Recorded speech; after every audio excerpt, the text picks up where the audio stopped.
চিন্তাগুলো দূর হয়ে যাবে। আপনি কল্পনাও করতে পারবেন না যে আল্লাহ সুবহানাহু ওয়া তাআলা আপনাকে কী পরিমাণ সুখে রাখবে। আপনি দুশ্চিন্তাগ্রস্ত হয়ে আছেন চাকরির জীবনে, ব্যবসার জীবনে, পারিবারিক জীবনে, সামাজিক জীবনে, রাষ্ট্রীয় জীবনে। আপনার দুশ্চিন্তা, হতাশার শেষ নাই। আপনি কত মানুষের কাছে যান একটু সান্ত্বনা পাওয়ার জন্য, কিন্তু আল্লাহ সুবহানাহু ওয়া তাআলা আপনার জন্য এমন রাস্তা রেখেছে, আপনি যদি আমল করতে পারেন তাহলে আপনার সমস্ত দুশ্চিন্তা মুহূর্তে শেষ হয়ে যাবে। আসুন রাসূল করিম সাল্লাল্লাহু আলাইহি ওয়াসাল্লামের একটা হাদিস থেকে আপনাদেরকে দেখিয়ে দেই।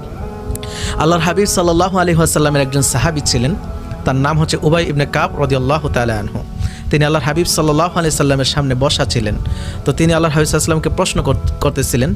তো হাদিস শরীফটি এইভাবে এসেছে, তিনি বলতেছিলেন যে ইয়া রাসূলুল্লাহ ইন্নী উকথিরুস সালাতা আলাইক, আমি আপনার উপরে বেশি পরিমাণে দুরূদ আদায় করি। আল্লাহর হাবিব সাল্লাল্লাহু আলাইহি ওয়াসাল্লাম বলেন মাশাআল্লাহ, তুমি যদি বেশি পরিমাণে দুরূদ আদায় করো তাহলে তো ভালো। তখন তিনি প্রশ্ন করলেন ফাকাম আজআলু লাকা সলাতি, অর্থাৎ আমি আপনার জন্য এই দুরূদের সংখ্যাটা কতটুকু বৃদ্ধি করব, একটু আমাকে বলে দেন। রাসূল করিম সাল্লাল্লাহু আলাইহি সাল্লাম তিনি বললেন মা শিতা, তুমি যতটুকু চাও তুমি ততটুকু আমার উপরে দুরূদ আদায় করো। তখন তিনি বললেন আর রুব, অর্থাৎ আমি দিনের 1/4 আপনার উপরে দুরূদ আদায় করব, অর্থাৎ দিনের 4 ভাগের 1 ভাগ আপনার উপরে দুরূদ আদায় করব। তখন আল্লাহর হাবিব সাল্লাল্লাহু আলাইহি সাল্লাম তিনি বললেন মা শিতা, তুমি যদি এটা ভালো মনে করো তাহলে করতে পারো। ফা ইন জিত্তা ফাহুয়া খায়রুন লাক, তুমি যদি এই দুরূদ পড়ার সময়টাকে বৃদ্ধি করো তাহলে সেটা তোমার জন্য আরও বেশি মঙ্গল হবে, আরও বেশি কল্যাণময় হবে। তখন তিনি বললেন আর নিসফ, অর্থাৎ আমি দিনের অর্ধেক সময় আপনার উপরে দুরূদ আদায় করে কাটিয়ে দিব।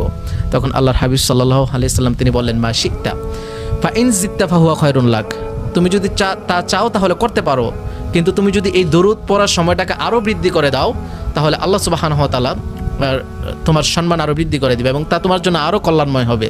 তখন তিনি বললেন আজআলু লাকা সলাতি কুল্লাহা, অর্থাৎ আমি আপনার উপরে দিনের সমস্ত অংশ দুরূদ আদায় করে কাটিয়ে দিব। রাসূল করিম সাল্লাল্লাহু আলাইহি সাল্লাম তিনি খুশি হয়ে গেলেন, ওই সাহাবীকে সুসংবাদ জানিয়ে দিলেন ইদা তুকফা হাম্মাকা, অর্থাৎ তুমি যদি তোমার সমস্ত দিন আমার উপরে দুরূদ আদায় করে কাটিয়ে দিতে পারো তাহলে আল্লাহ সুবহানাহু ওয়া তাআলা তোমার মনের যেই দুশ্চিন্তা আছে, টেনশন আছে, তোমার জীবনের সমস্ত দুশ্চিন্তাগুলো দূর করে দিবে, তোমার সমস্ত হতাশা আল্লাহ দূর করে দিবে এবং তুমি সুখে থাকতে পারবে, তুমি শান্তিতে তোমার জীবন কাটাতে পারবে।